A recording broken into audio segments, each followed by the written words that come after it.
আর একদিকে শ্রীমৎ তারক গোসাই আমাদের দিয়েছে তারকের ভূমিকায় নিবারণ সে বিভিন্ন ভাবে প্রশ্নপত্র করেছে দান। একই সেই নিবারণ, এত কালা ছিল না নিবারণ।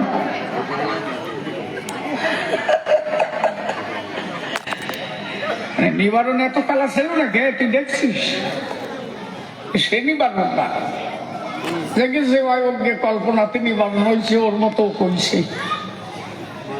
ও যেমন নিবারণ না, আমিও সেইরকম তারক না। ও দুইজনের কোনোটাই না। কবিগান গাইতে গেলে কাল্পনিক ভূমিকাতে করতে হয় অভিনয়। সেই অভিনয়ের সূত্র ধরে দাঁড়াইছি সভা করে, আমি এক এক করে ধরে ধরে তার জবাবে যাই। আগে ছোট্ট একটা গান গিয়ে শোনাই, দেখি স্কিল দাও দাও দাও দাও দেখি।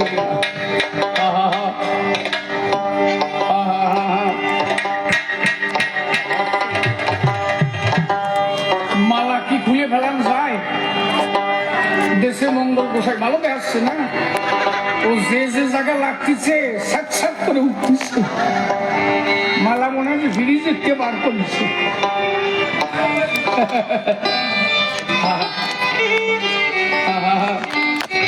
বলো জয় জয় শান্তি হরি হরি হরি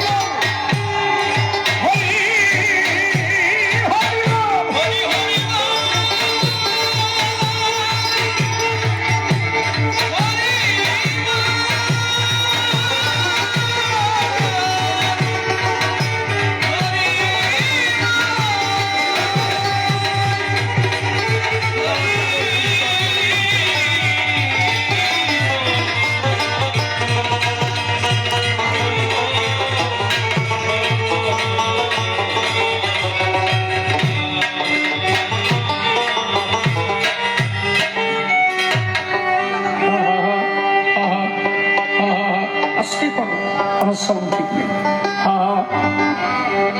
হালকা করে নাও, সবাই হালকা করে নাও।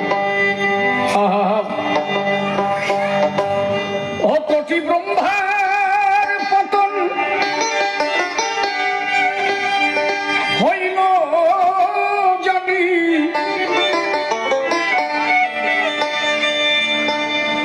কোটি ব্রহ্মার পতন, কোটি ব্রহ্মার পতন হইল জানি, এলো না মোর ক্ষীরোদের ধন। এবার এলো সেই শুভক্ষণ, এলো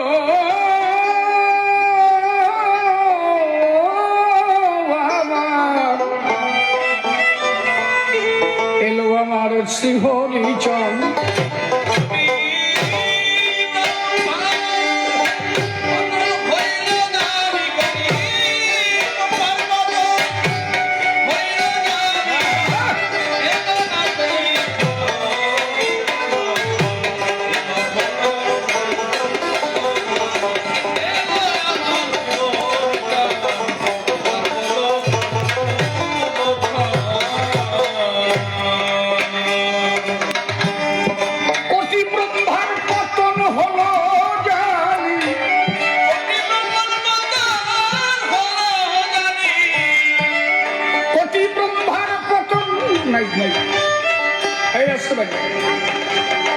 আমার কথাগুলো বুঝছে না। কোটি ব্রহ্মার পতন হলো জানি, এলো না সেই ক্ষীরোদের ধন। এবার হলো সেই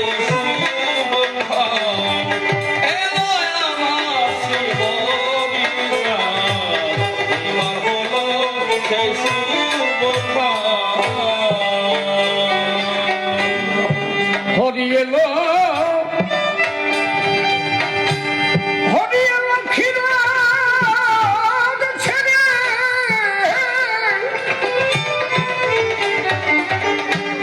সাঙ্গ পাঙ্গ সঙ্গে করে, হরি এলো ক্ষীরোদ ছেড়ে,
জীবন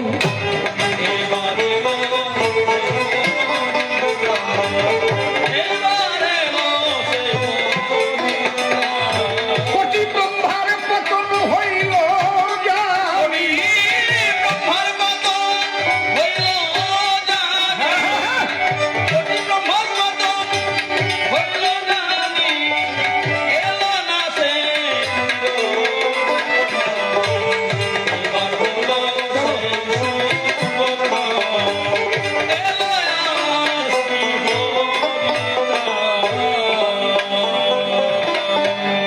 রাম কৃষ্ণ গৌরাঙ্গ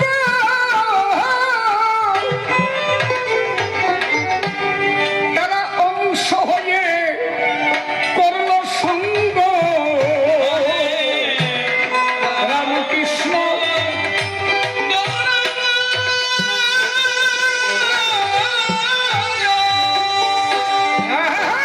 ওরে অংশ হয়ে করল সঙ্গ রামকৃষ্ণ রামকৃষ্ণ গৌরাঙ্গ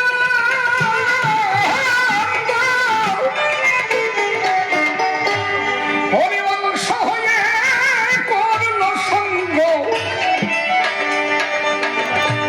তাদের লীলা কভু নয় পূর্ণাঙ্গ লীলা কভু নয় পূর্ণাঙ্গ ওটাই লীলা কভু নয় পূর্ণাঙ্গ অপূর্ণতায় রয় সর্বক্ষণ এবার হলো এলো আমার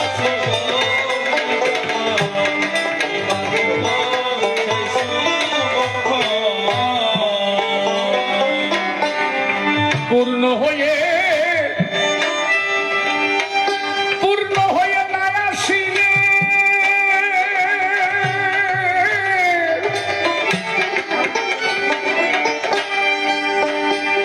ওটার হয় না কভু পূর্ণ মিলে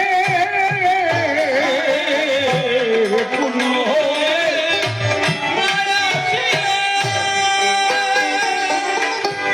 হয় না কবু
বৈষ্ণব হেরিয়ার যত পুরুষ নারী প্রণাম গ্রহণ করিবেন সবাই। এই বলে আমরা একটু বানানো যায়। দাঁড়াইয়ে কাব্য মঞ্চ পরে আলোচনা সভাধারে শ্রোতাবর্গ ধৈর্য ধরে শ্রবণ করবেন। তাই হ্যালো, যেভাবে প্রশ্নপত্র তুলে ধরেছে সভাগাত্র অত্রতা দেব সমাধান। একের আগে দুই যেমন আমি তারে বোঝাবো, তেমন ভক্ত ভক্ত আছেন যতজন করিবেন শ্রবণ।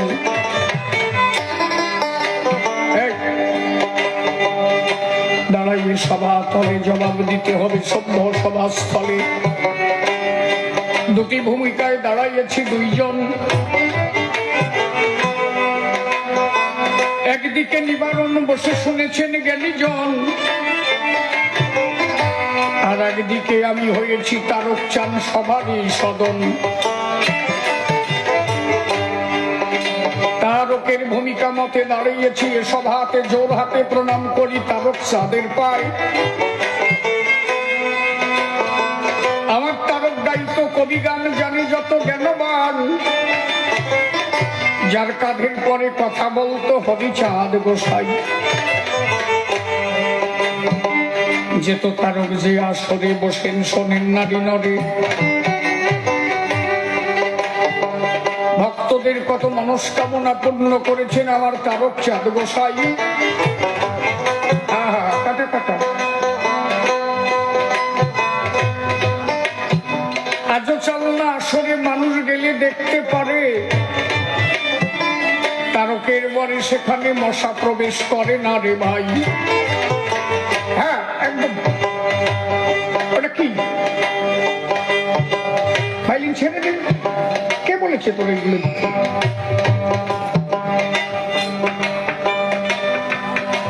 দাঁড়িয়ে বলি সভাস্থান বসে শোনেন জ্ঞানীজন,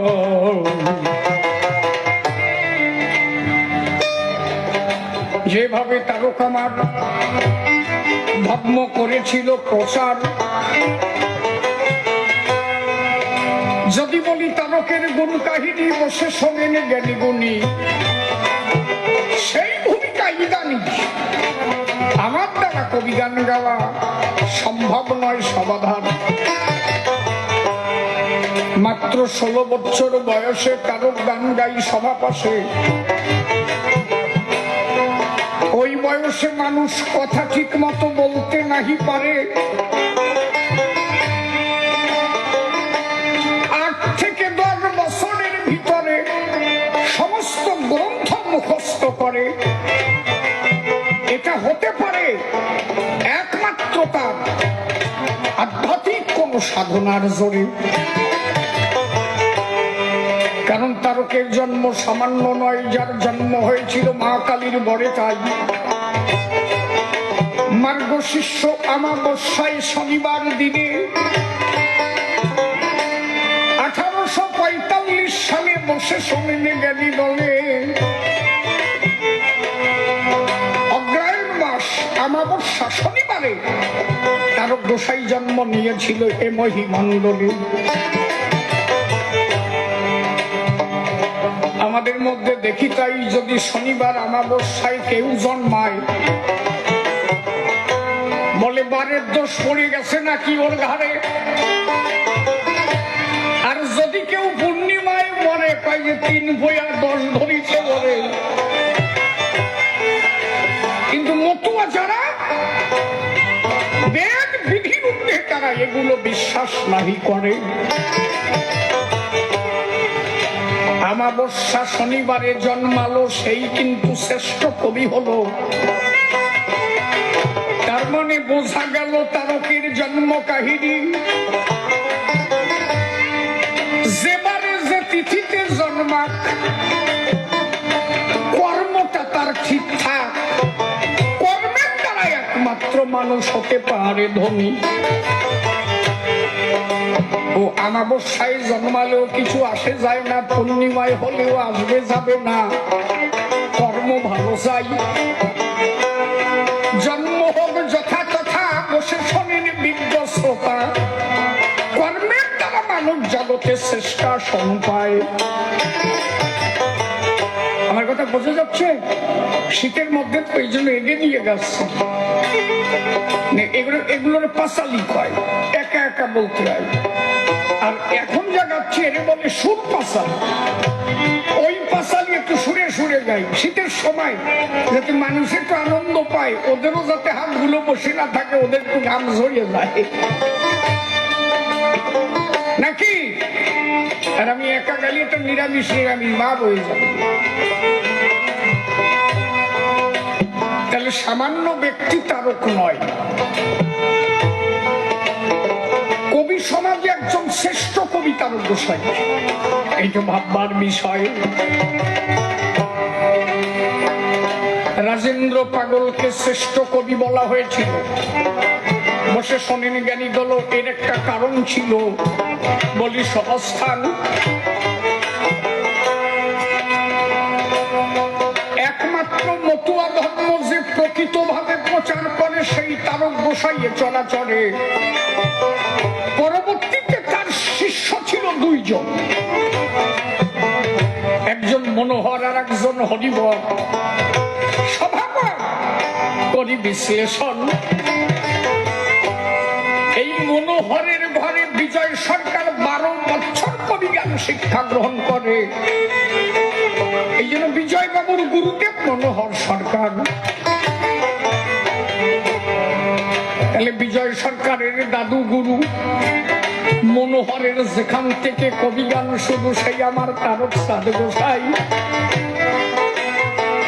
বিষয়টা হলো এই জায়গায় তারক যেহেতু মতুয়া ধর্ম প্রচার প্রসার করত সর্বদাই, যার কারণে তারে সেইভাবে কেউ কোনোদিন রিসার্চ করে নাই। তখনকার এমন একটা পরিবেশ ছিল, একেতে বর্ণবাদ, আর তারপরে বৈষ্ণব সমাজের একটা চাপ। এখনো পর্যন্ত আমি এই মাস দেড়েক আগে গান গাইলাম পাল্লা ক্যাম্প বর্ধমান, একটা বৈষ্ণব আসরে, ওরা তো জানে।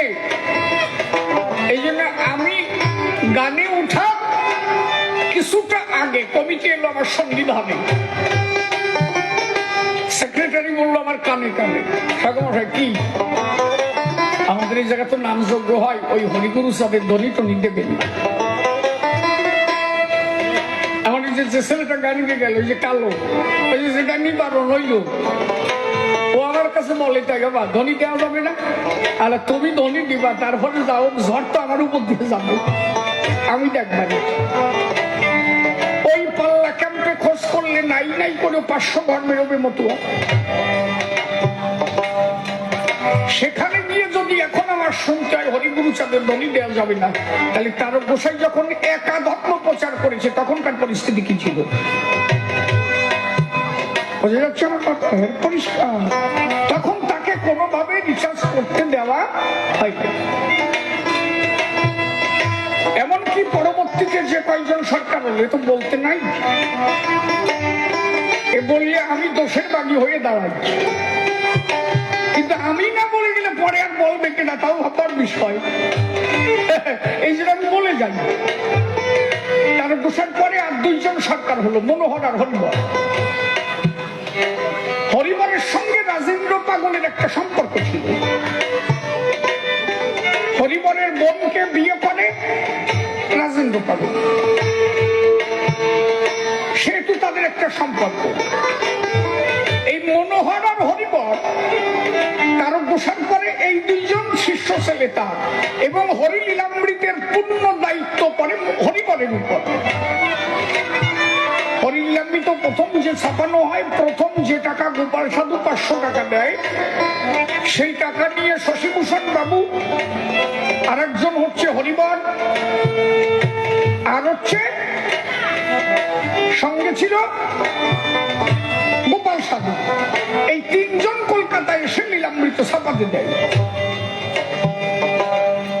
এবং প্রেস থেকে বলা হয় নমকুলের ভগবান, এ আর ছাপানো যাবে না কখন। যে অর্থে ছাপানো হয়েছিল তার 2 গুণ টাকা দেওয়া হলো, খালি নমর ভগবান, তাই ছাপাবে না। বাবা না ব্যাপারটা কি?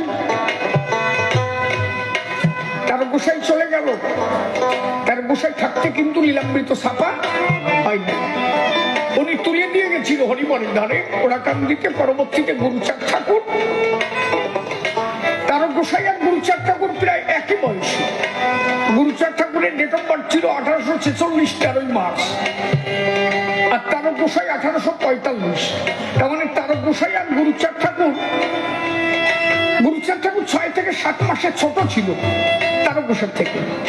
এই জন্য গুরুচাঁদ ঠাকুর আজীবন তারক গোসাইকে দাদা বলতো। কিন্তু হরিচাঁদ ঠাকুর লীলা সাঙ্গ করার পরে যেদিন তারক গোসাই ওরাকান্দি গুরুচাঁদকে দেখতে যায়, সেই দিন বাবার মতো আচরণ করেছিল। কিছু রূঢ় কথা বলেছিল, যে কথার মধ্যে প্রকাশ পেয়েছিল যে আমাকে কেউ শাসন করছে। তখন তারক গোসাই বলেছিল গুরুচাঁদ ঠাকুরকে, সারা জীবন দাদা কও, আর আজকে যা কও এ কথা সেই কথা, এক কথা নয়। তা বাবা আমার বলেছিল আমি থাকবো গুরুচাঁদের ভিতরে, আজকে তোমার কথার মধ্যে দিয়ে সেই কথা প্রকাশ পায়, তার মানে তোমার মধ্যেই আছে আমার বাবা হরিচাঁদ। আমি আনন্দ পেয়েছি তোমার কথা।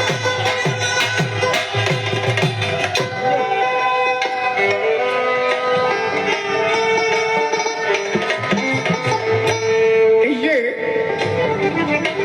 পরবর্তীতে যে কয়জন কবিয়াল হলো, মনোহর হরিবর বাদ দিয়ে মনোহরও কিছুটা চেঞ্জ হয়ে গেল ওই গণেশ পাগলকে পাওয়ার পরে। মনোহরের বাড়িতে গণেশ পাগল সারা জীবনের জন্য বাধা পড়ে গেল। সেই বাধা পড়েছিল তারক গোসার আশীর্বাদের জন্য। এই একটা বিরাট কাহিনী। মনোহর কবি গানে গেল, তারক গোসাই মনোহরকে বললো, মনোহর একটা অমূল্য রতন পাবা, রতনটারে দরিয়া গেল। মনোহর গানে গেল, গানে গিয়ে গণেশ পাগলের দেখা পেল। সে একটা বৃহৎ কাহিনী ছিল। মনোহরকে বললো, গণেশ বললো যে কি চাস? আমার বাড়ি গান গাইলি, তোর তো পয়সা দিতে পারলাম না, কি চাস? তখন মনোহর বললো যে আমি পয়সা করি চাই না, তোমারে চাই। তুমি তো ভাবো ঘুরে মানুষ, এই গাছতলা সে গাছতলা থাকো, তাহলে আমি গান গাইছি, তার একটা পারিশ্রমিক দিতে হবে। এই পারিশ্রমিক আমি চাই না, আমার কথা নাও, তুমি যে কয়দিন থাকবা আজকের থেকে আমার বাড়ি থাকবা, এইটুক কথা দাও। ওই কথাই গণেশ পাগল ধরা পড়ে গেল, ওই তোল্লা নিয়ে হাঁটা দিল। তারপরে সারা জীবন মনোহর সরকারের বাড়িতে গণেশ পাগল বাবা ছিল। এই মনোহর হরিবরের পরে যারা যারা সরকার হলো, বিজয় সরকার, উনি সত্য ধর্মের দীক্ষা দিলেন, বৈষ্ণব ধর্ম প্রচার করলেন। রাজেন্দ্র পাগল গুরুচাঁদকে দেখে পাগল হয়েছিল, কিন্তু উনি সত্য ধর্ম প্রচার করেছিলেন। এবং ওনার 6.5 বিঘে জমি, 6.5 বিঘে জমি সত্য ধর্মে দান করা। নকুল দত্ত, নিশি বাবু, রসিক বাবু, পরবর্তীতে জানাক বাবু, সব কিন্তু মতুয়ার ডাল থেকে সরে যাওয়া। মত ধর্ম যদিও এরা প্রচার করে, কিন্তু দীক্ষা নিয়েছিল সব, কেউ বৈষ্ণবের ঘরে, কেউ সত্য ধর্মের ঘরে, যে কয়জন পড়ে। কি বলছি বুঝতে পারছি? আর তারক গোসাই বৈষ্ণব ধর্ম ত্যাগ করে মতুয়া ধর্ম গ্রহণ করেছিল, আর এরা মতুয়া মতবাদ ত্যাগ করে বৈষ্ণব মতে দীক্ষা নিল। আপনি কারে ধরবেন? এর মধ্যে 2-1 ছিল, তার মধ্যে বিশেষ করে যার কথা না বললে নয়, উনি একসময় বিজয় সরকারে ঢোল বাজাতেন, শ্রীনিবাস সরকার, বাবু শ্রীনিবাস সরকার। ওনার জেঠামশাই ছিল শরৎ ঠাকুর, এই ঠাকুর বাড়ির পাশে যে বাড়ি শরৎ ঠাকুর, শরৎ ব্রহ্মচারী, গুরুচাঁদ ঠাকুরের 22 জন ব্রহ্মচারীর মধ্যে উনি একজন, ওনার জেঠামশাই। ওই সুরেন সরকার, বাবু শ্রীনিবাস সরকার, এরকম 2-1 ছিল মতুয়ার। নইলে আর সব ডাল পাল্টাই গেল, এক সেকেন্ড ডাল পাল্টে গেল। বিজয় বাবুর থেকে শুরু করে বিজয় বাবু, নিশি বাবু, রাজেন বাবু, নকুল বাবু, রসিক বাবু, এই আরো যত বাবু। তখন যদি ইন্দ্রা তারকের থেকে আসার পরে যদি তারকের ওই মতুয়া ভাবধারাটাকে ধরে রাখতো, ওই ধর্ম যদি প্রচার করতো, আজকে মতুয়া ধর্ম আরো 200 বছরে গিয়ে যেত, যদি এই কবিরা ওই ধর্মটাকে সঠিকভাবে প্রচার করত। কিন্তু ইন্দ্রা বললেন না, সাইড কেটে বেরিয়ে গেলেন। তার কিছু কারণ ছিল, প্রকাশ করা যায় না। বোঝো না, তারা গোসাই জানে গেছে হরিচাঁদের কথা বলেছে, তাই বা হাত দিয়ে টাকা দিচ্ছে, বা হাত দিয়ে টাকা দিচ্ছে। আরামসে যদি খাওয়া যায়, বা হাত দিকে না টাকা নেই।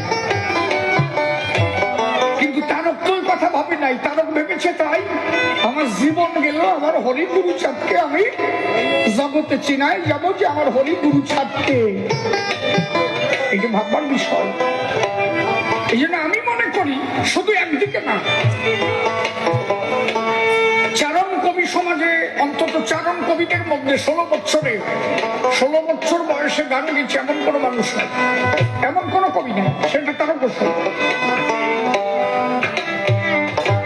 একমাত্র তারক গোসাই। এবং শুধু একটা দিক থেকে তো শ্রেষ্ঠত্ব অর্জন করা যায় না। তারক গোসাইর যে আধ্যাত্ম জগৎ,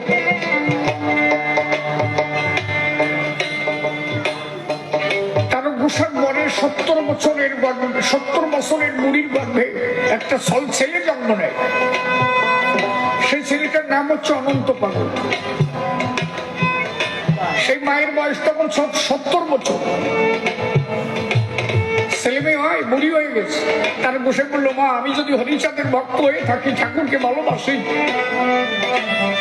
তো ছেলে মেয়ে নাই, আশীর্বাদ করলাম তোর এটা ফল হবে। বলে আমি বুড়ি হয়ে গেছি, 70 বছর বয়স। তার গোসাই বললো, যদি আমার হরিচাঁদের কৃপা হয়, মরা গাছে ফল ফলে। কত মরা দেহে তারক দিয়েছে জীবন। পরবর্তীতে গোপাল সাধু দেখাইছিল তাই। অশ্বিনী, গোলক, তারক, মহানন্দ, হীরামান, পূর্ণ হরি, পূর্ণ লীলা। তাই ভক্তরাও পূর্ণ লীলা করেছে আস্বাদন। অনন্য যুগে যত অবতার গণ, এই যুগে ভক্ত তাহা হতে বলবান। অনন্য যুগে অবতারে যা পারে নাই, এ যুগে ভক্ত এসে দেখাই গেছে তাজ। এবং এ যুগে পূর্ণ লীলা করেছিলেন হরিদয়ময়, যে লীলার মধ্যে কোনো অপূর্ণতা নাই। একাধারে বাস্তববাদ, মানে একাধারে বাস্তবিক, আর একধারে আধ্যাত্মিক, একধারে প্রযুক্তি বিজ্ঞান, আর একধারে ধর্ম দর্শন, এই দুটোকে একাকার করেছিলেন হরিচাঁদ।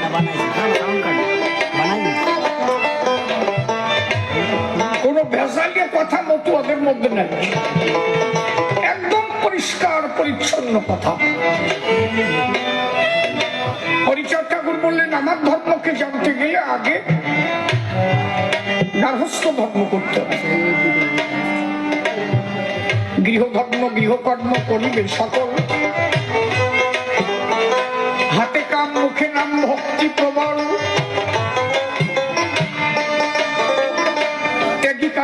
গীতায় বলেছে, কর্মণ্যেবাধিকারস্তে মা ফলস্য তদচন মা কর্মফল হেতুভূত মাতে সংগ্রহস্থ কর্মা নেই। কর্মফলকে ত্যাগ করা, এই হচ্ছে প্রকৃত ত্যাগীর ধারা। সংসার ছাড়লেই যে সে ত্যাগী হবে তা কিন্তু নয়। মানুষ সংসারের শেখেও ত্যাগী হতে পারে যদি তার কর্মফলকে ত্যাগ করে। আপনি একটা ফলের গাছ লাগাতে পারেন, একটা আম গাছ লাগাতে পারেন, ফল হবে কিনা এই ভাবনা আপনি করবেন, লাগিয়ে রাখেন, ভাবনা তার উপরে ছেড়ে দেন। ছেলেটাকে মানুষ করছেন, তার মানে ও চাকরি করবে, সেই টাকা আপনি খাবেন, এই ভাবনা ভাববেন না। আপনার কর্তব্য তাকে মানুষ করা, সেই পর্যন্ত থাকেন। ফলের আশা আপনি করতে যাবেন না। এই সংসারে আপনি নিমিত্ত একজন, এই ভাবনা রাখবেন। পাকাল মাছ থাকে কাদায়, বালিশ কাঁথা সব তার কাদা, খায় ও কাদা। আবার যখন কাদার উপরে ওঠে, এক বিন্দু কাদা লাগে না তার গায়ে। সংসারে সংসারী বাবা ভেবে দেখো তাই, ওই মায়ার কাদা এক বিন্দু যেন লাগে না তোমার গায়ে। হাতে কাজ করো, কাজের দ্বারা অর্থ ইনকাম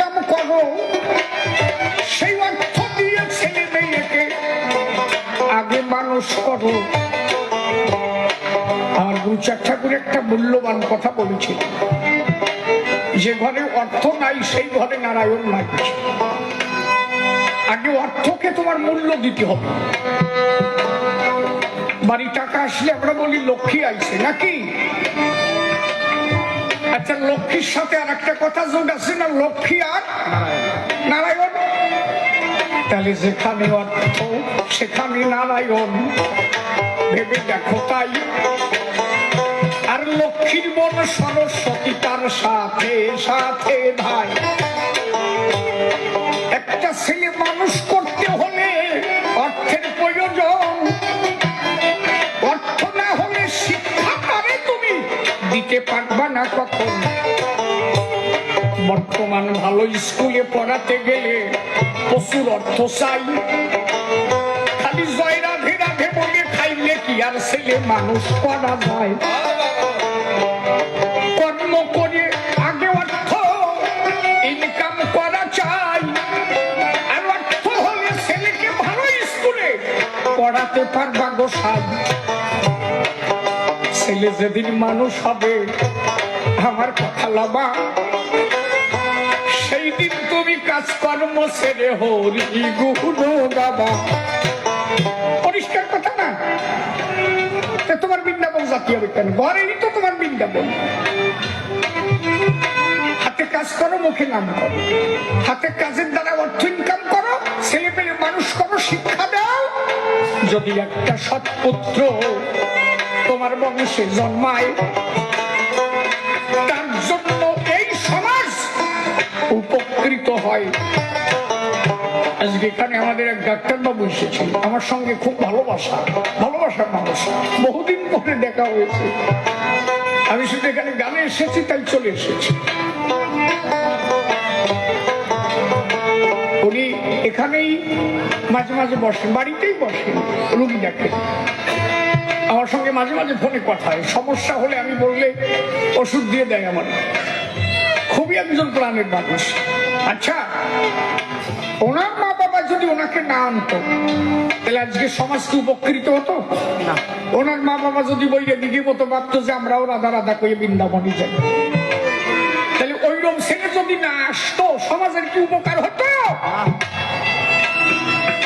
এই জন্য হরিচাঁদ ঠাকুর বলেছে আগে গার্হস্থ্য ধর্ম করো। সৃষ্টি না থাকলে ধর্ম থাকে না, সৃষ্টি না থাকলে ভগবান থাকে না। ভগবানের নাম করবে কেনা বোঝো না? ভক্ত আছে তাই ভগবান, ভক্ত না থাকলে ভগবান মান ইজ ইকুয়াল টু জিরো।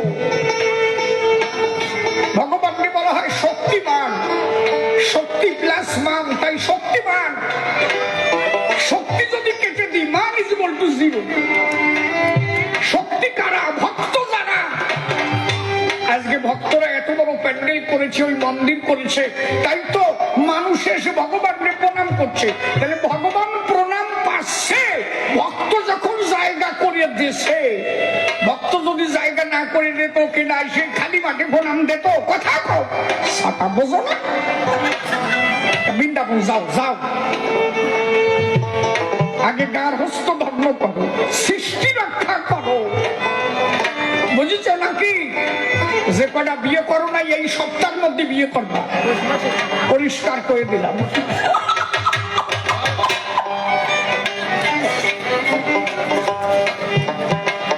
আগে সৃষ্টি করো, সৃষ্টি করো। এত পাওনা বোঝো না, আর একদিক সাইড হয়ে গিয়া ভরিয়ে যাচ্ছে, ক্যালকেলায় ভরিয়ে যাচ্ছে। আর তোমরা বৃন্দাবনে যাও, আর বাবা নেই। কি কথা কি কান বোঝে? বিঘা পেটানো বইলে গিয়ে যায়, গান গাবানে করে, জাগা পাবানে করে, কথা খোঁজ রবি।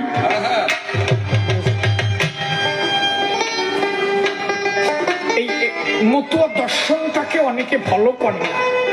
এই বর্তমান কিছু গোসাই হয়েছে তো, ওরা সলমাই বানাইছে, তাকেও বিয়ে দেয় না।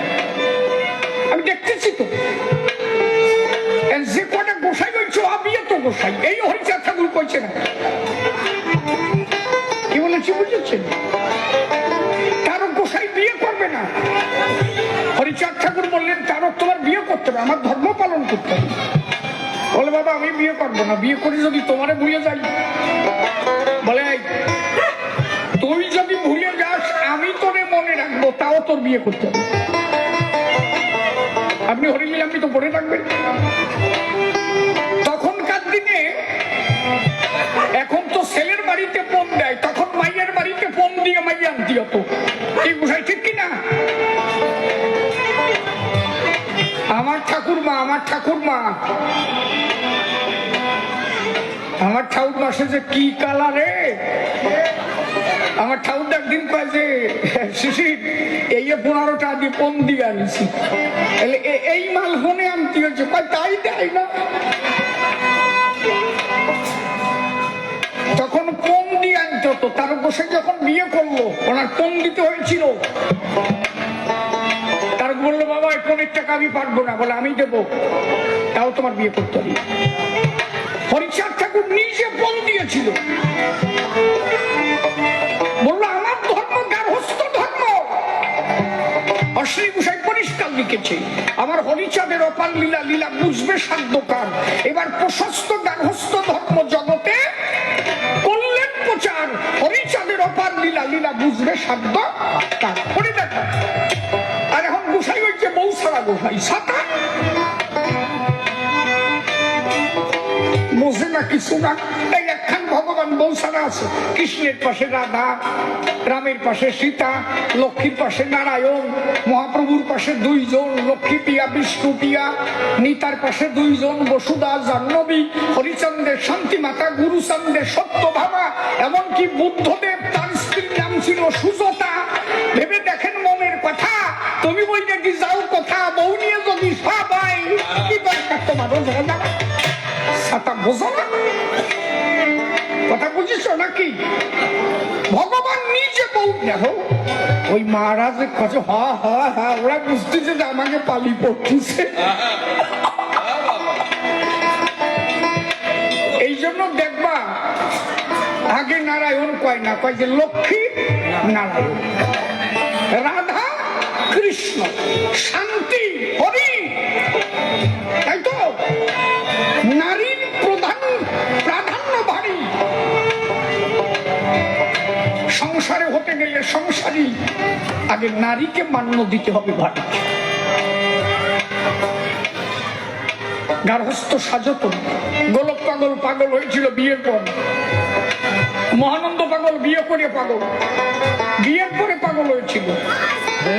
তার গোসাই বিয়ে করে একটা মেয়ে জন্ম দিয়ে তারপরে পাগল হয়েছে। হীরামন পাগল বিয়ে করলো, হীরামন মারা গেল, জীবন দান করলো। ঠাকুরকে বললো বাবা আর ফেরবো না। বলে বাড়ি যা, মার কাছে বাধা আসিস, একটা পুত্র সন্তান দিবি, তারপরে যা পারিস করবি। এমনকি বাড়ি গিয়ে একটা পুত্র সন্তান জন্ম দিয়ে তারপরে যেতে হয়েছে। দশরথ বিয়ে করবে না, রোগ হয়ে গেল, পালা জ্বর। ঠাকুর বললো বিয়ে কর, রোগ সারিয়ে যাবে। বলে এমনি গা কাঁপে, পাইলে কাপা কাপি বন্ধ হয়ে যাবে, শালা তুই বিয়ে কর। হরিচাঁদ ঠাকুরের ধর্মই গার্হস্থ ধর্ম। কথা বুঝিস নাকি? যে কটা বিয়ে ছাড়া গোসাই আসবে আগে কবা তোমার বউ করবে। হরিচাঁদ ঠাকুর ধর্ম দেশে গার্হস্থ ধর্ম। তোমার ধর্ম কি? গার্হস্থ প্রশস্ত ধর্ম জগতে করলেন প্রচার। এমনকি হরি গোসাই গুরুচাঁদ ঠাকুরে বলছিল বাবা আমি বিয়ে করবো না। বলে হরিয়া বিয়ে কর।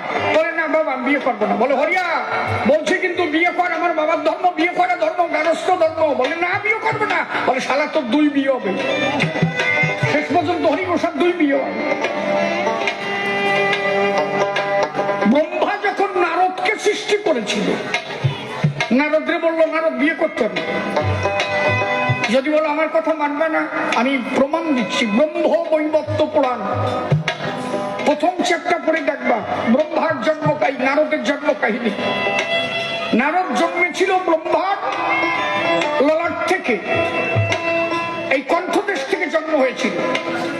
এই কণ্ঠদেশ থেকে যখন নারদের জন্ম হলো, ব্রহ্মা বললো নারদ তোমার বিয়ে করতে হবে, গৃহধর্ম করতে হবে, আমি সৃষ্টি রক্ষা করতে তোমার সৃষ্টি করেছি। বললো বাবা আমি বিয়ে করতে পারবো না। বলে আমি বলছি বিয়ে কর, তোরে সৃষ্টি করছি আমি। বলে না আমি বিয়ে করবো না। বল যা সারা তোর 50 50টি বউ হবে। পরের জন্মে নারদের 50খানা বউ হয়েছিল। তার শ্রেষ্ঠ স্ত্রীর নাম হচ্ছে মালাবতী। উপবরণ নামে সে পরজন্মে জন্ম হয়েছিল নারদের। কারণ সৃষ্টির উপরে পৃথিবীতে আর কোন ধর্ম নাই। পরিষ্কার শুনে নাও, সৃষ্টি রক্ষা করো। তাই হরিচাঁদ ঠাকুর বলেছিলেন, করিবে গার্হস্থ ধর্ম লইয়া নিজ নারী, ঘরে গৃহে থাকি শিবান বস্তি ব্রহ্মচারী।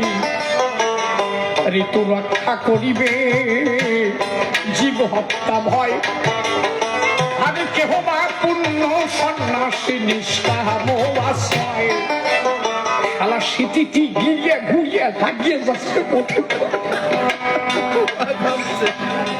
তাহলে ঋতু রক্ষা করিবে জীব হত্যা ভয়। এইরকম 2-4টে মাছ মাংস পোড়ায় খালি কিছু হয়? মতু ধর্ম শাস্ত্র ধর্ম। শোনো, মতুয়া এত বাড়তিছে কেন? যে বনগাঁ সাবডিভিশনে 30-35 বছর আগে কয়েকজন মতুয়া খুঁজে পেতাম জানো? আমি যখন 35 বছর আগে ঠাকুরনগরে শান্তি সভায় গেছি, 200-250 লোকে মাত্র শান্তি সভা হতো। এখন প্রত্যেকটা শান্তি সভায় 5-7 হাজার লোক হয়। আমি নিজে গেছি। আজ থেকে 35 বছর আগে একটা ঝড় হয়েছিল ঠাকুরনগরে, মনে আছে কারো কারো? চারিপাশে ভেঙে তছনছ হয়ে গেছিল, শুধু ঠাকুর বাড়িটা ভালো ছিল। সেই ঝড়ের মধ্যে আমি সেদিন ছিলাম, বাবার কোলে ছিলাম, মনে আছে এখন আমার। এই ধর্ম এত বাড়তিছে কেন বোঝো না? তুমি মাছ খাও, মাংস খাও, দুঃখ নাই। বিচরণ কর্তা কশ্যপের মাংস খাইছে, নিজের বউ মরা বাঁচাইছে। তুমি একটা নিরামিষ খাই বউ বাঁচাই দেখাও দিয়ে। খাওয়ার পরে যা জন্ম হয় ভিতরে, এই থেকে যদি কেউ ধরে রাখতে পারে, সুপ্রিম পাওয়ার ওইটাকে ধরে রাখার দরকার।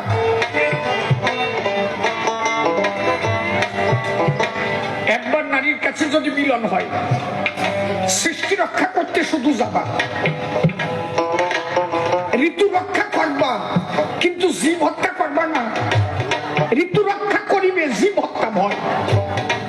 নারীর ঋতু রক্ষা হত্যা তুমি তার কাছে যেতে পারো, কিন্তু জীব হত্যা করা, জীব হত্যা মানে মেডিকেল সায়েন্স বলে একটা পুরুষ যতটুকু পিতৃসত্তা ক্ষয় করে নারীর ধরে, তার মধ্যে কয়েক কোটি নাকি শুক্রাণু থাকে। ডাক্তার বাবু ভালো জানবে এই ব্যাপারটা, তো আমি আমার ডিপার্টমেন্ট না। তাহলে মনে করেন 1 কোটি কি 2 কোটি যদি শুক্রাণু থাকে, যদি মানে থাকে,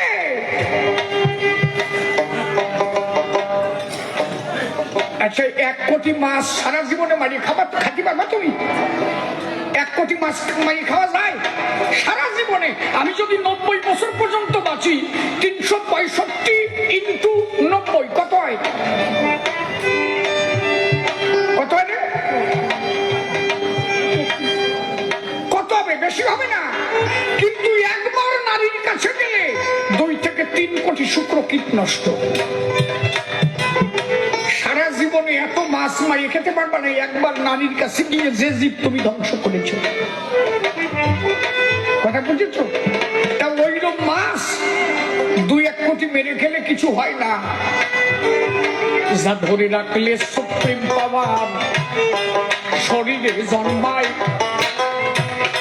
সেই শক্তির বলে মানুষ পরমাত্মাকে পায়। অশ্বিনী ঘোষে গান লাগছে, যে জন রক্ষা করে পিতৃধান, সেই সে ভাবে বাপের বেটা বিচক্ষণ। পিতৃধনের উপরে হরিধন বিরাজ করে, শোনেন জ্ঞানী জন। একমাত্র সৃষ্টি রক্ষা করবার তরে নারীর কাছে যাবে, আর পিতৃধন নিজে তুমি ধরিয়া রাখিবে। এই পিতৃধন একদিন তোমায় প্রেমের জন্ম দেবে, সেই প্রেমের দ্বারা একদিন তুমি শ্রীহরিকে পাবে। তাহলে ঋতু রক্ষা করিবে জীব হত্যা ভয়। এই যে নিজে আচরিয়া ধর্ম আমার শিবরি চাঁদ দেয়, নিজে আচরিয়া ধর্ম ঠাকুর শিখালো, নিজে বিয়ে করলো, নিজে সৃষ্টি করলো দুটো সন্তান, ওমচরণ এবং গুরুচরণ। গুরুচাঁদকে মনের মতো মানুষ করে সমাজে দাঁড় করায় দেখালো, একজন পুত্র যদি মনের মতো মানুষ করা যায়, সেই পুত্রের দ্বারা এই সমাজের কল্যাণ সাধন হয়। আজকে গুরুচাঁদ যদি না আসতো, এই সমাজ এইভাবে জাগতো, তাহলে সন্তানের প্রয়োজন আছে না? কোথায় তো না কামসাটা বোঝে না, ওই বুড়ি ভয় পাইছে জাতা শালা লোক নাই, জোর নাই, নির্মলা কি বাড়ি যাইস নাকি? চুপ করে বয়। এই নাই যে কয়জন চেয়ারে বসাই, কয়জন নিচে বসলি, তাও কয়জন দেখা যেত, বুঝলি? সরাই শীতে রয়েছে বলে মোটে মনে হচ্ছে লোক নাই। হ্যাঁ হ্যাঁ, তাহলে আচরিয়া ধর্ম হরিচাঁদ ঠাকুর শিখালো, মহাপ্রভু পারেন নাই। উনি বিয়ে করেছিল, কিন্তু কলি জীবের হিতার্থে ওনাকে সন্ন্যাস নিয়ে চলে যেতে হয়েছিল। যখনই যা তখনই তাই, এটা কি মহাপ্রভুর দোষ না? তখন ভক্তদের প্রয়োজন ছিল, যারা সন্ন্যাসী এরা ভক্তিবাদটাকে বিশ্বাস করত না, তাই এদের ভক্তিবাদ দিতে, ভক্তিটাকে বোঝাতে মহাপ্রভুকে সন্ন্যাস নিয়ে যেতে হয়েছিল। তাই পরবর্তীতে হরি হয়ে উনি দেখালেন, নিজে আচরিয়া ধর্ম করলেন, জীবকে শিখালেন।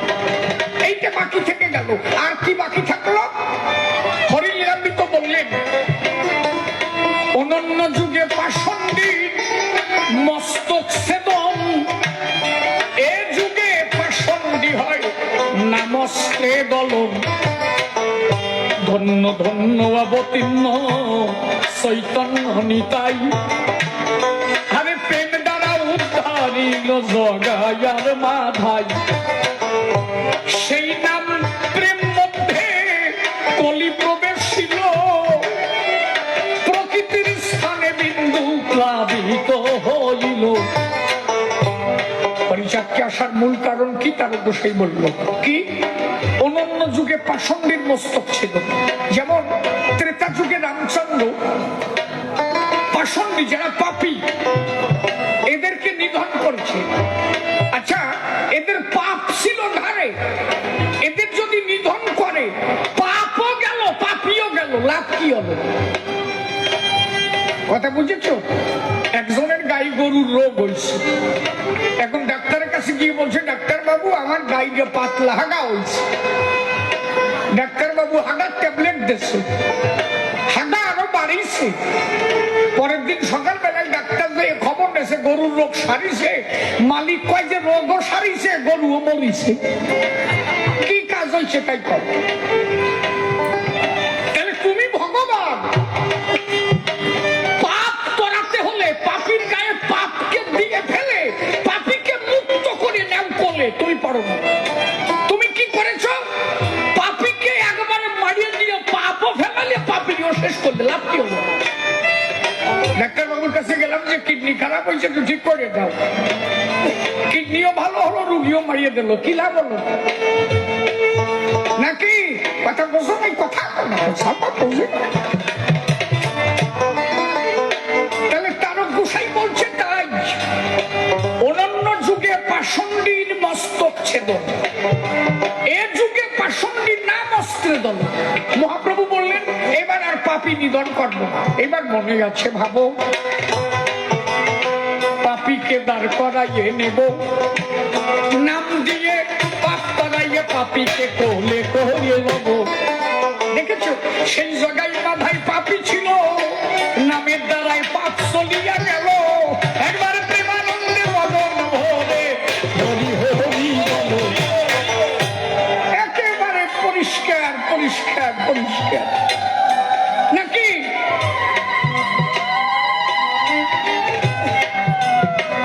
তুই আমার বাড়ি যাবি, ঠাকুর ঘরে সন্ধ্যে দেবি? ওরে তোর উলুধ্বনি জোর রে, ভালো মারে তুই। এই সবার ভাগ্যে জোটে না, সবার উলু বেশি দূর যায় না। ঠাকুর যেন তোর মঙ্গল করে। সবাই উলুধ্বনি দিদি, আর এখন তো দিতেই জানে না অনেকে, চিনেই না, ভুলে গেছে অনেকে। একজন কলকাতার মাইয়ে বিয়ে বানিয়েছে, আমার গল্প মনে করছে, কব আজকে শোন, মনে পড়ে গেছে, তাই আমি তো গল্প টল্প কই না। কলকাতার মাইয়ে বিয়ে করেছে, বাড়ি গ্রামে বাড়ি, লক্ষ্মী পুজো হবে। ওর মা রে কইছে, মা তোমার বৌমারে রাখিয়ে দিয়ে গেলাম, আমি ডিউটি চলে গেলাম, যা লাগে বৌমানে বললো, বৌমা তো শিক্ষিত বৌমা, সব পারবে, ফর্দ টর্দ সব লিখে দিয়েছে, তোরা বাজায় যা। ও হাত লাগিয়ে গেছে, ঠিক আছে। বৌমার ফর্দ টর্দ দেখে বাজার টাজার করিয়ে আনছে, লক্ষ্মী পুজো আরম্ভ হয়েছে। ঘিতো, তেল, ধান, দোব্বা, চিনি, সন্দেশ, মঙ্গা, মিঠাই, মধু, ওই যে কতটা দেয়, শাখা সিন্ধু সব বাউনের সামনের দেশে ব্রাহ্মণ ঠাকুর পুজো করতেছে, মন্ত্রতন্ত্র সারা। শেষে গিয়ে কয় না যে লক্ষ্মীনারায়ণ প্রেমানন্দে হরি হরি বল, উলুধ্বনি উলুধ্বনি। ঠাকুর মশাই কয়েছে, উলুদে উলুদে উলুদে। ওই সঙ্গে উলু দেবো, সে ফর্দতে তো উলু লেখা নাই, উলু গেল কোন জায়গায়। এখন ওই ফর্দ নিয়ে খাটের তলায় গেছে, যে জায়গা ওই বাজার করে রাখছিলাম উলু কি ওই জায়গা আছে কি রস পাইছে দেখ। ওই খাটের তলায় ঢুকে গেছে, মাছের তলা ঝুল কালি টালি ভরিয়া সে ভূত হইয়া আইছে। ঠাকুর মশাই আবার বলছে, বৌমা গেলে কনে গেলে কনে, উলুধ্বনি উলুধ্বনি। মুগুর নিয়ে আগইছে, ফের কয়ে দেখ তোরে কেটা আনছে, এই তুই কি ভক্ত দিছিস, কোন জায়গা উলু লেখা নাই। বৌমা তো আর জানে না মাথার তলায় উলু থাকে না। এখনকার পরিস্থিতি পিরায় তাই। কয়দিন পরে এই উলু আমাদের খুঁজিবারে পারে। এই জন্য সময় থাকতে বাংলার সংস্কৃতি রাখতে হবে ধরে। ঘরে ঘরে মায়েরা মেয়েদের শেখাবেন, এইভাবে উলুধ্বনি দিয়ে জোগানো দেবেন, নাকি বাড়ি বসে বসে শিখাবেন উলুদে, এইভাবে জিভবে নাড়া।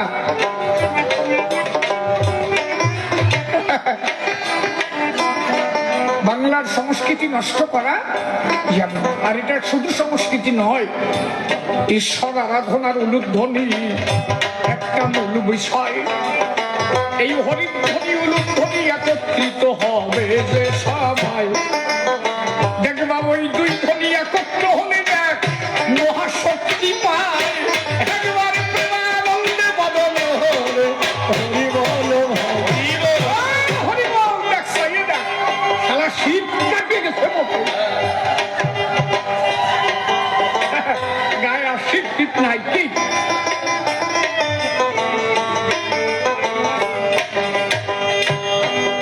শ্রীহরিচাঁদা চড়িয়া ধর্ম দিয়ে গেল,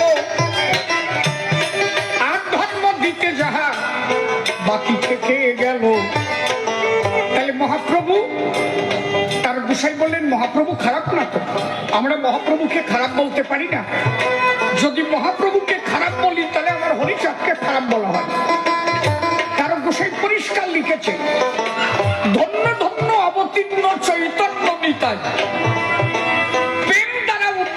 জগাই আর না দেয়।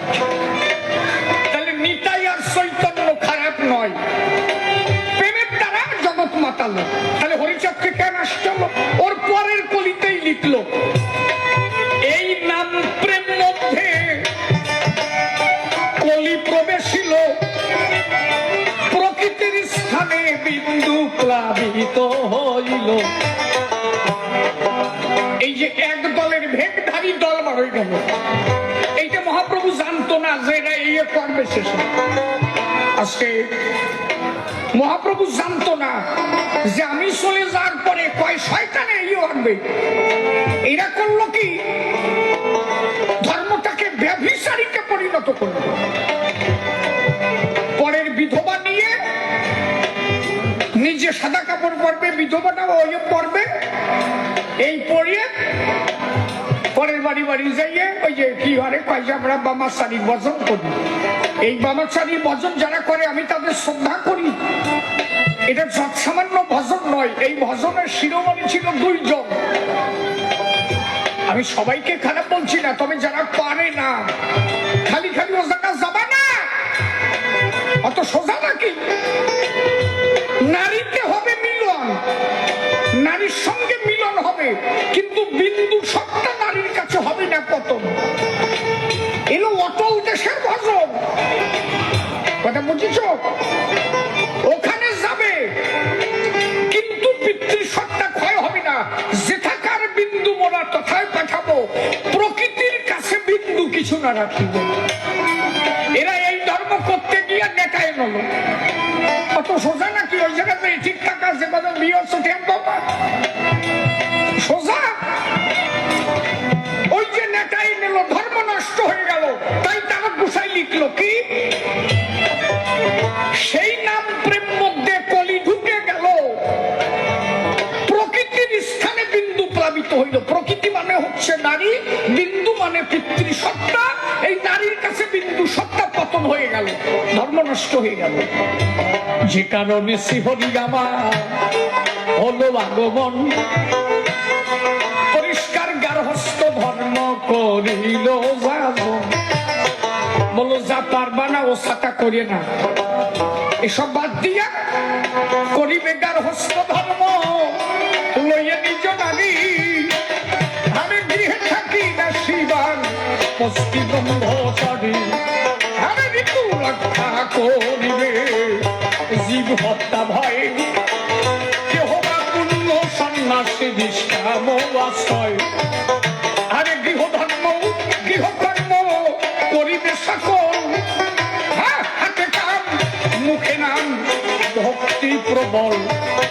আরে অদীক্ষিত না করিবে তীর্থ পর্যটন, কোন দীক্ষা নেওয়া যাবে না। এই দীক্ষা দীক্ষা করে ধর্ম নষ্ট হয়ে গেল। এটা তখন করতো কি, গুরু শিষ্য বাড়ি যেত, দীক্ষা দিত, আর মাসে মাসে চান্দা নিত। আর কি ওই ঘরের মধ্যে আরো অনেক ঘটনা ঘটতো, বলা যায় না, বুঝো না।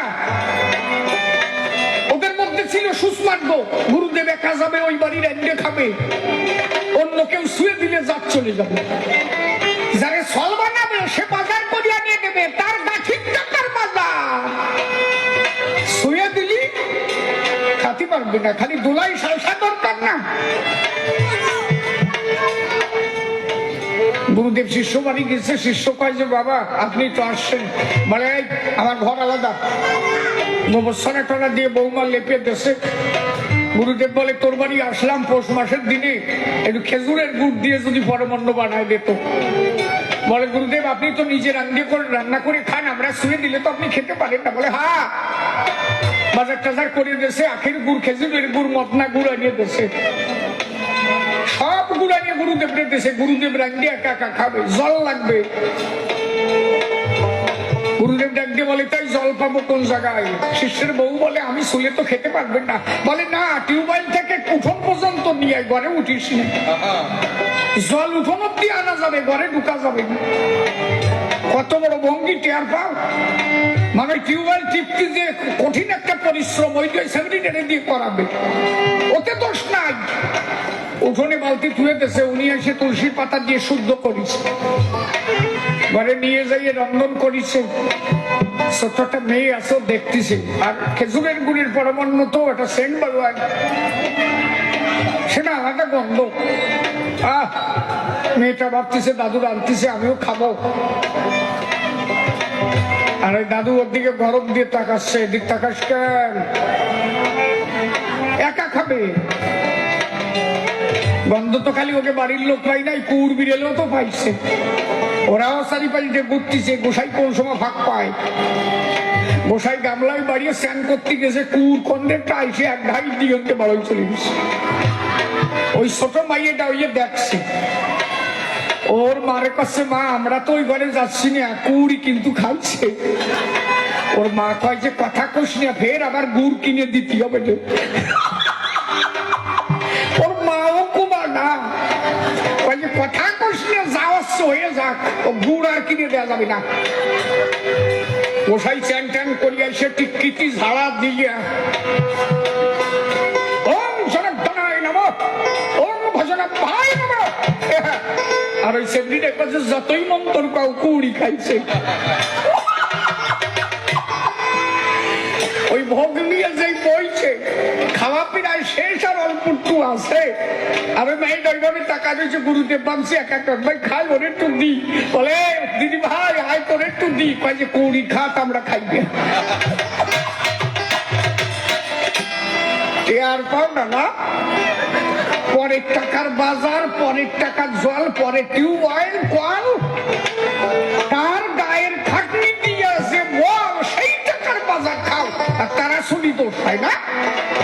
এই জন্য তারা গোসাই পরিষ্কার লিখেছে, অদীক্ষিত দীক্ষা নেওয়া যাবে না। একজনকে ধরতে হবে মাত্র, ধরা মরা। একজন ব্যক্তিকে তোমার মেনে চলতে হবে, তিনি একজন উপদেষ্টা গুরু হবে। উপদেশ মানে তিনি যা বলবেন সেই কথা মেনে তোমাকে চলতে হবে। কথা বুঝেছো? ওই কানে কুরুত কেল দিল আর যা করো তাই না, ও দিন আর নাই। পরিষ্কার শুনে নাও, অদীক্ষিত না করিবে তীর্থ পর্যটন, কোন তীর্থের দরকার নাই। কি করবা? হরিলীলামৃত পরিষ্কার লিখেছে কি, সত্য রূপং পরম ব্রহ্ম, সত্য হি পরমং তপ, সত্য মূল ক্রিয়া সত্তা সত্যাত্মরতরমতি। একমাত্র সত্যের উপরে কোন ধর্ম নাই। হরিচাঁদ ঠাকুরের দ্বাদশ আজ্ঞার প্রথম বাণী সদা সত্য কথা কও। তাহলে সত্যই পরম ব্রহ্ম, সত্য রূপং পরম ব্রহ্ম। আগে সত্যকে জানো। পরিষ্কার শাস্ত্রে বলেছে, যত যত তীর্থ আছে অবনী মাঝারে, সত্য বাক্য সমকক্ষ হইতে না পারে। দেহের ইন্দ্রিয় বশ করেছে যে জন, তার দর্শনে হয় তীর্থ দর্শন।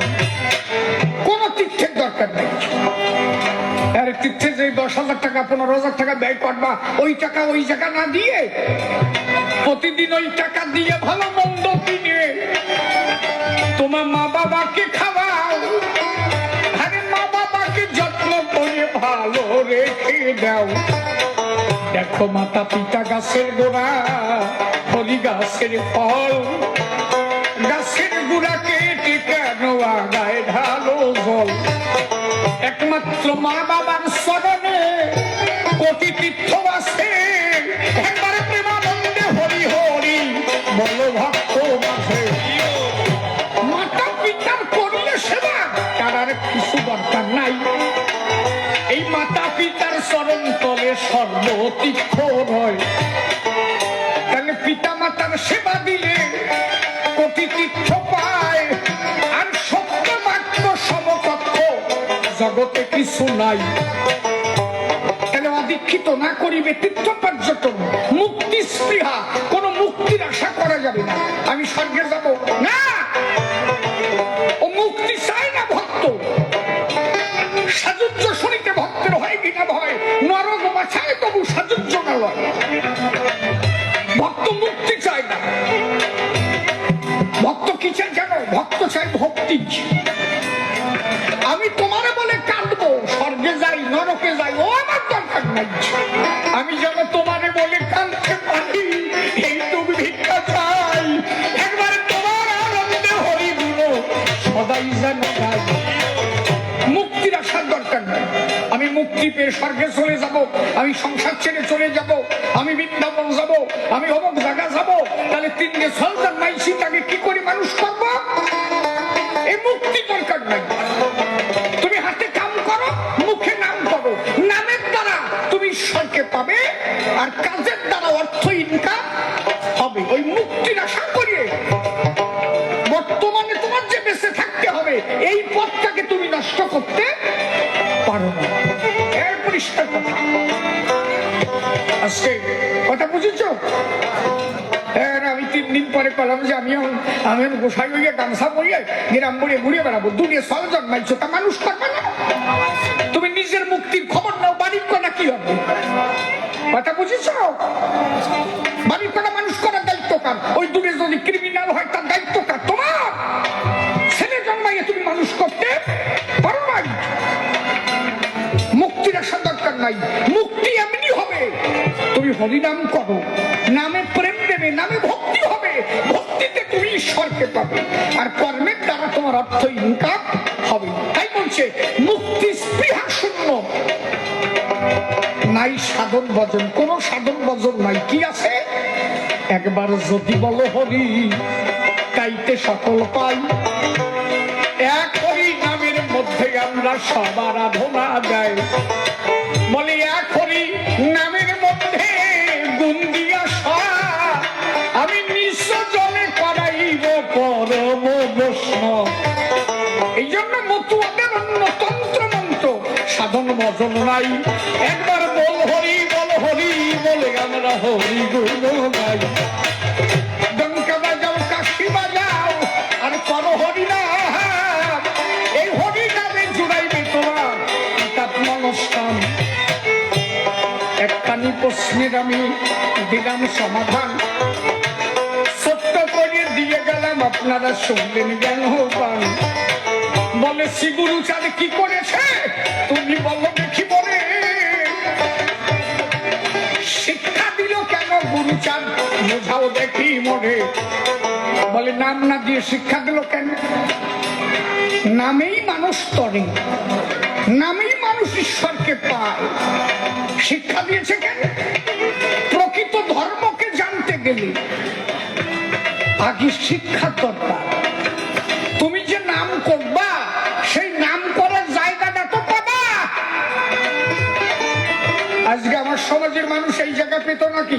বনগা যোগেন্দ্র পীঠ বিদ্যালয়ে এখানে এত বড় সম্মিলন করার জায়গা পেত যদি আমার মানুষ শিক্ষিত না হতো। এদের কোন অধিকার ছিল নাকি? এদের রাস্তা দিয়ে চলার অধিকার ছিল? এরা যে রাস্তা দিয়ে যাবে হাঁটুর উপরে কাপড় করতে হতো, গলায় ঘটি বেঁধে দেওয়া হতো। এরা কোন স্কুলে ঢুকতে গেলে ঘিটি ধাক্কা দিয়ে বের করে দেওয়া হয়েছে। এরা কোন মন্দিরে গিয়ে প্রসাদ চাইলে প্রসাদ ছুঁড়ে মেরেছে, মাটিতে প্রসাদ করেছে, সেখান থেকে খুঁটে খুঁটে খেয়েছে। তাহলে আগে তোমার অধিকার নিতে হবে তো। তাহলে অধিকার পেতে গেলে শিক্ষায় আনে চেতনা, চেতনায় আনে বিপ্লব, আর বিপ্লব না হলে সমাজের পরিবর্তন ঘটে না। আজকে শিক্ষা পেয়েছিলাম, তোমাদের চেতনা হয়েছে, তোমরা বিপ্লব করেছ, সমাজের পরিবর্তন ঘটেছে। তাই আজকে তোমরা এত ভালো জায়গা পেয়েছ, হরিনাম করছ।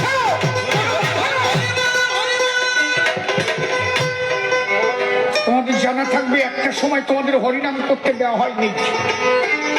যদি হরিলীলামৃত অধ্যয়ন করো দেখবা লেখা আছে, যেদিন দশরথের বাড়িতে আমার শ্রীহরিচাঁদ যায়, 20 টাকা জরিমানা নিয়েছিল হরিনাম করার দায়। তাহলে আমার মানুষ আজকে শিক্ষিত না হলে হরিনাম করার জায়গা পেত না। আমার মানুষ শিক্ষিত না হলে এত বড় অনুষ্ঠান করবে কোথায় সে জায়গা পেত না, অর্থ ছিল না। শিক্ষিত না হলে আজকে তারা চাকরি পেত না। তাহলে প্রকৃত ধর্মকে জানতে গেলে আগে শিক্ষিত হতে হবে, নইলে অধর্মকে তুমি ধর্ম বলে জানবে। কেউ কেউ বলছে কোন শিডিউল কাস্ট যদি মন্দিরে স্পর্শ করে তাতে তাদের জাত চলে যায়। এটা কি প্রকৃত ধর্ম কথা? মানুষের কোন জাত আছে? সবার উপরে মানুষ সত্য, তার উপরে নেই। সবাই এক মানুষ। স্রষ্টা যখন মানুষকে পাঠায় একইভাবে পাঠায়, সেখানে কে হিন্দু, কে খ্রিস্টান, কে মুসলমান এইভাবে করে কাউকে পাঠায় না। আমরা সমাজে এসে ভাগ হয়ে যাবে। আজকে বনগা হাসপাতালে একটা ছেলে যদি জন্মায়, ছেলেটাকে কোনো মুসলমান নিয়ে গেল, সে মুসলমান হয়ে গেল। একজন নবশূদ্র যদি নিয়ে যায় সে নম হয়ে গেল। একজন কপালি যদি নিয়ে যায় সে কপালি হয়ে গেল। আসলে কি সেই কপালি হয়ে মুসলমান হয়ে এসেছিল? না, সে জগতে মানুষ হয়ে এসেছিল। তাহলে আমরা পার্থক্য করে দিয়েছি।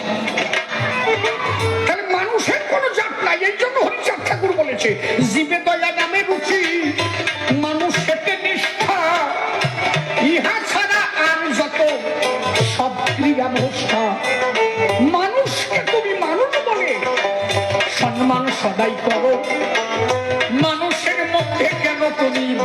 গুরুচাঁদের বাণী ধরো।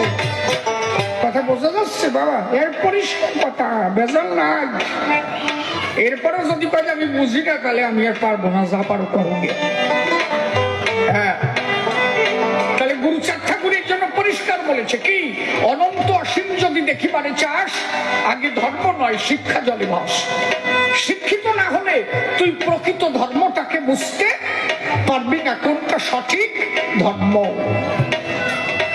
আজকে গুরুচাঁদ যদি শিক্ষা না দিত, 1906 সালে প্রথম নমশূদ্র সমাজের চাকরি পায় গুরুচাঁদ ঠাকুরের জ্যেষ্ঠ পুত্র শ্রী শশীভূষণ ঠাকুর। এর আগে এই সমাজে কেউ চাকরি পায় না। আজকে অল ইন্ডিয়া বেসিস যদি বিশ্লেষণ করি, এমন কোন ডিপার্টমেন্ট নাই যে নমশূদ্র নাই, কিন্তু সব গুরুচাঁদের অবদান। এইটুকু বোঝে কয়জন? 1931 সালে সেন্সাস রিপোর্ট অনুসারে 3949 খানা স্কুল করেছিলেন গুরুচাঁদ ঠাকুর। অনেকে বলে তার কোনো কিতাব নাই। আরে কিতাব পাবা কোন জায়গায়? লেখছে কেনা? এই সমাজে শিক্ষিত ছিল নাকি? রান্নাঘর স্কুল করেছে, বড় ঘর স্কুল করেছে, গোয়াল ঘর স্কুল করেছে, যারা যেখানে পেয়েছে স্কুল করে দিয়েছে, যা পড়াশোনা কর। লিখিত হলো কবে থেকে? একটা কথা ভাবো, এই মাত্র 2-3 বছর হলো কেবল পাঠ্যপুস্তকে গুরুচাঁদ ঠাকুরের নাম গেছে। আচ্ছা, এর আগে কি গুরুচাঁদ ঠাকুর ছিল না? 1846 গুরুচাঁদ ঠাকুরের জন্ম। এতদিন পর্যন্ত তার নাম উঠলো না কেন? ওঠে নাই, তার কারণ আমার সমাজের মানুষ সেই স্তরে যেতে পারে নাই। এখন গিয়েছে তাই উঠেছে। তাই এগুলো লেখা হবে, আমারগুলো সেই জায়গায় যাবে, তারপরে হবে। ঈশ্বরচন্দ্র বিদ্যাসাগর, আমি তাকে শ্রদ্ধা করি, মাত্র 35 স্কুল করেছিলেন, 35 খানা। আর গুরুচাঁদ ঠাকুর 1931 সালে সেন্সাস রিপোর্ট অনুসারে 3949 খানা। যার মূল বাণী ধর্ম নয়, আগে শিক্ষা গ্রহণ করো। যার মূল বাণী শিক্ষা নয়, খাও বা না খাও, করো ভিক্ষা, ছেলে মেয়ে দাও শিক্ষা। প্রত্যেকটা বিদ্যালয়ে গুরুচাঁদ ঠাকুরের একটা মূর্তি রাখা প্রয়োজন, কি একটা ছবি রাখা প্রয়োজন। কেন নাই?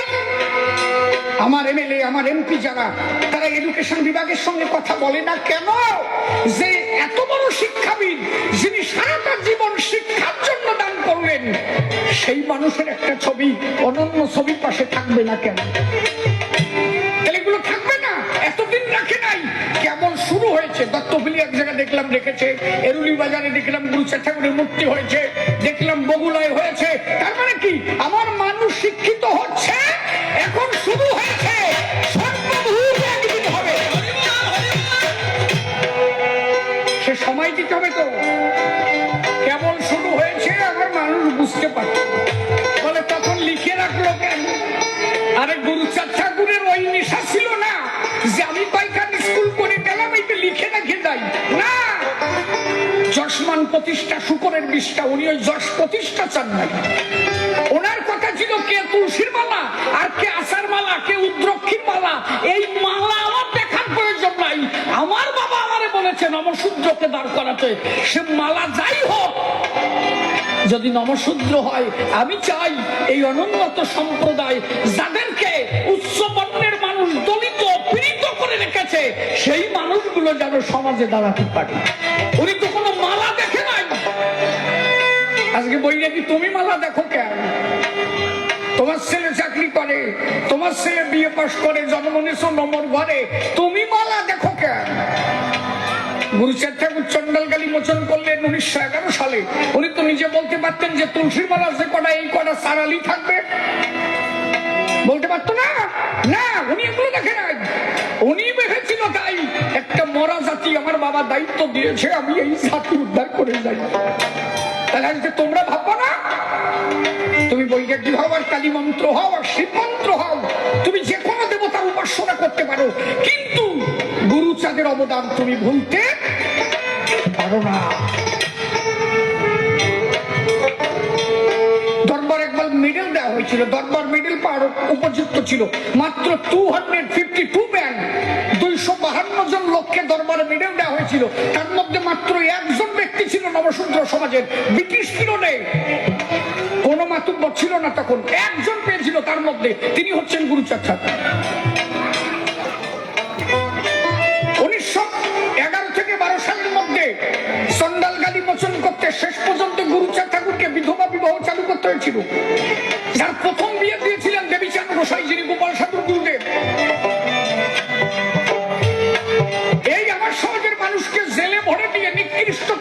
হতো। গুরুচাঁদ ঠাকুর মীর সাহেবকে দিয়ে মাস পিটিশন করে এদের যাতে কোনো নিকৃষ্ট কাজ করানো না হয় সেইটা তুলে দিয়েছিলেন। গিরিশ বসু যখন স্কুল করে দিল না, গুরুচাঁদ ঠাকুর, আমি সংক্ষেপে বলছি সব, গিরিশ বসু স্কুল করে দিল না, গুরুচাঁদ ঠাকুর ভক্তদের নিয়ে শশীভূষণকে ধরে ওরাকান্দির পশ্চিম পাড়ে ইংলিশ মিডিয়াম স্কুল করলেন। মেয়েরা প্রসূতি অবস্থায় মারা যেত বলে ওরাকান্দির পাশে নারী স্বাস্থ্য কেন্দ্র গুরুচাঁদ ঠাকুর করে তুলেছিলেন। মেয়েদের শিক্ষিত করবে বলে অস্ট্রেলিয়া থেকে দুইজন নারী শিক্ষিকা এনেছিলেন, একজনের নাম মিস টমসন আর একজনের নাম ছিল মিস্টার। এমনকি যে দুইজন এসেছিলেন তারা গুরুচাঁদ ঠাকুরকে প্রণাম করে বলেছিলেন, আমরা যিশুকে দেখেছি, সেই যিশু স্বরূপ তোমাকে দেখি, তুমি আমাদের ভগবান। যে মীর সাহেব কলকাতা থেকে বাংলাদেশে ওরাকান্দি গেল, মীর সাহেব কি খালি খালি ছিল না, মীর সাহেব ভেবেছিল তাই আমি খ্রিস্টান ধর্ম দেব, এক গুরুচাঁদকে যদি খ্রিস্টান বানাতে পারি আমি বহু জনজাতি খ্রিস্টান বানিয়ে চলে যাব। কিন্তু মীর সাহেব জানে না যে খ্রিস্টান দিতে এসে উনি নিজে মতুয়া হয়ে বাড়ি যাবে। শেষ পর্যন্ত সে খ্রিস্টান ছেড়ে খ্রিস্টান ধর্মমত তিনি দেখেছিলেন যিনি আমার যিশু তিনি আমার গুরুচাঁদ। এমন কোন ডিপার্টমেন্ট ছিল না যে সেখানে নাই গুরুচাঁদের অবদান। 1885 সালে গুরুচাঁদের নামে একটা ট্যাক্স জারি করা হয়েছিল। 1885-তে ওরাকান্দিতে যত টাকা পড়তো সেই টাকার উপর একটা ট্যাক্স ধার্য করা হয়েছিল গুরুচাঁদ ঠাকুরকে। গুরুচাঁদ ঠাকুর বললেন কি, এই আমার বাবার ভক্তরা ওরাকান্দি টাকা দেয়, দানের টাকা ট্যাক্স হয়। এই বাউন্ডা যে ব্রিটিশ সরকারে বললো, ব্রিটিশ সরকার ট্যাক্স ধার্য করলো, গুরুচাঁদ ঠাকুর বললো 1 টাকা ট্যাক্স গুরুচাঁদ দেবে না, দানের টাকার কোনো ট্যাক্স হয় না, আমার বাবার ভক্তরা দেয়, এ টাকা আমার বাবার আর আমার বাবার ভক্তের, গুরুচাঁদেরও এই টাকা না। এই হাই কাস্টের কিছু লোক গিয়ে ব্রিটিশ সরকারের বললো উনি কিন্তু ব্যবসা করে, তার উপরে ট্যাক্স বসান। নমশূদ্র সমাজে তখন কেউ কোনোদিন ট্যাক্স দেয় নাই। পুনরায় ওনার বাণিজ্যের উপরে 20 টাকা ট্যাক্স দেওয়া হলো। ব্রিটিশ দ্বারা ঢোকার আগে গুরুচাঁদ ঠাকুর সামনে দাঁড়ায় বললো আমি আমার ব্যবসার থেকে 20 টাকা ট্যাক্স দিলাম ব্রিটিশদের। ব্রিটিশ সরকাররা বললো মানুষ ট্যাক্স আদায় করে পাওয়া যায় না, আপনি সেটা দেবেন। বলে আপনারা জেনে যান নমশূদ্র সমাজেও ধনী আছে, নমশূদ্র সামাজিকতা মানে সরকারের কর দেয়, তাই আমি সেদে আপনাদের 20 টাকা ট্যাক্স দিলাম।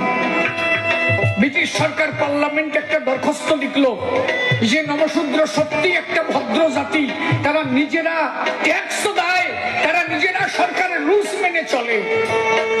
চন্ডালগালি সহজে মোচন হয়েছিল জানো, এ শোনো যদি অবাক হয়ে যাবার। গুরুচাঁদ ঠাকুর মীর সাহেবকে বলেন চন্ডালগালি মোচন করতে হবে, বললো তোমার যত সম্প্রদায় আছে সবাইকে দিয়ে একটা অ্যাপ্লিকেশন করাও। এই সেন্সাস রিপোর্টের যিনি অফিসার সাহেব ছিলেন তার নাম ছিল মিস্টার গেট। এই গেট ছিলেন তখন পাঞ্জাবে। সমস্ত অ্যাপ্লিকেশন যখন পাঞ্জাবে যেতে লাগলো, মিস্টার গেট তখন এই অ্যাপ্লিকেশন গুলো দেখে উনি তখনকার বাংলাদেশের জাতিতত্ত্বমালা গ্রন্থ যিনি লেখেন তার নাম ছিল মহেশ ন্যায় রত্ন। এই মহেশ ন্যায় রত্নের কাছে ফোন করলেন, বললেন নমশূদ্র নামে কোনো জাতি আছে?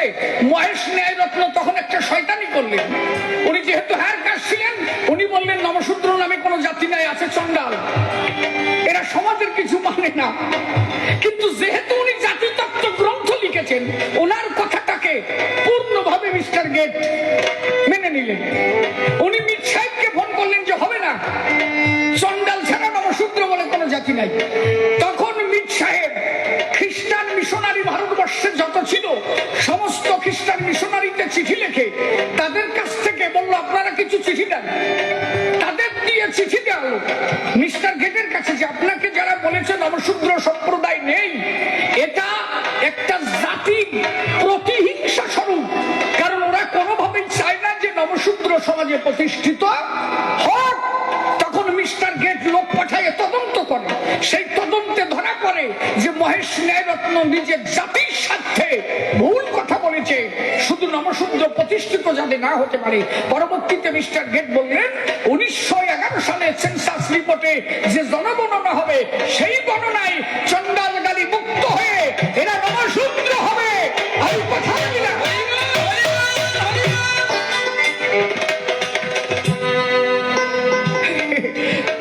গুরুচাঁদ ঠাকুরের এমন কোন অবদান নাই যে গুরুচাঁদ করে নাই, ও বলদের দল জানে। তাই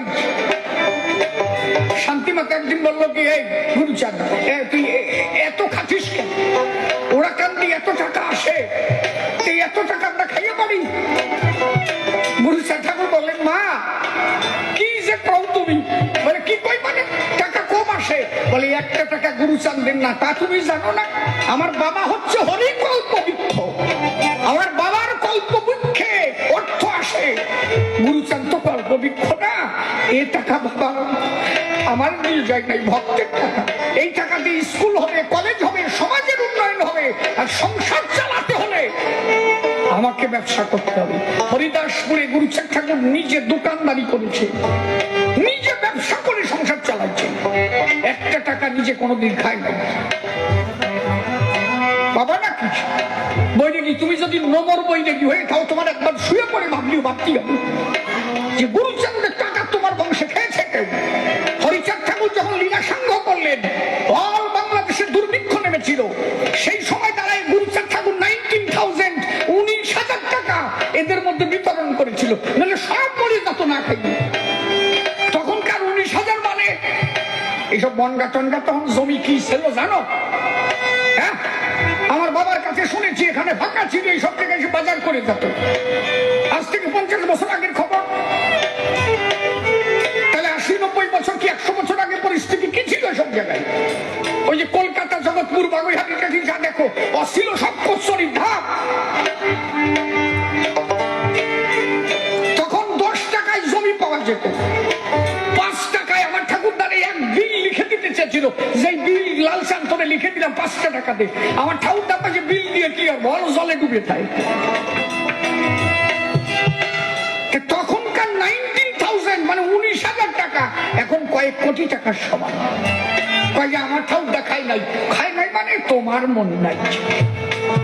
আমার এক ঠাকুরদার থেকে আমরা বর্তমানে আমার বাপ কাকারা 4 জন, এই 4 জন বিয়ে করে তাদের হচ্ছে 16-17 সাল পাইয়া, এইবার সেই 16-17 জন বিয়ে করার পরে বর্তমানে আমরা 70-75 জন।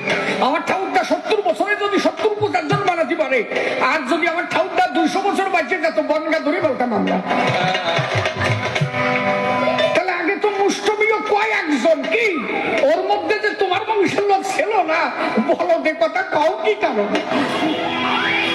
এই জন্য গুরু ছাদের অবদান ভোলা নাহি যায়। একবার শ্রী গুরু চাঁদ আনন্দ হরি হরি বল, তোমার কথাই যে বলো, কথায় কথায় দিলাম সংঘ করি। এইবার দেখি কোন কথা সে এসে কোন ভাবে প্রকাশ করি। আমার মতো ভাবে বলা দিলাম সংঘ করি, আর তবে সবার আগে বলবো কেমন ধরি, দেখি এসে কোন